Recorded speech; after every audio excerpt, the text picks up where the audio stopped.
于爱整蛊的老外来说，平日里整蛊起狗狗别提多有趣了。瞧瞧这位男子为了向村里的狗狗整蛊，于是将自己装扮成了大猩猩的模样，走到了这只熟若无人的狗子身旁。此时的狗子正在清洁身体，这时狗子突然一回头，没想到眼前这一幕，吓得他当场拔腿就跑。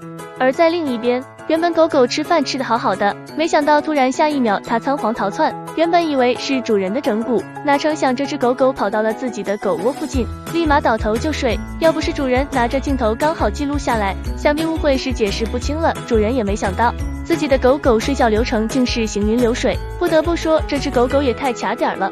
同样的，这只狗狗也是困急眼了，跑到主人的床上就睡起了大觉。没想到这时猫咪却在旁边，狗狗一秒入睡，打起了鼾声。猫咪看后不乐意了，朝着狗狗的脑袋就打了一巴掌。没想到这只狗狗可是相当的心大，不找到罪魁祸首，竟然呼呼大睡起来。这一幕简直要把人可爱死了，看来真是家有一狗，如有一宝。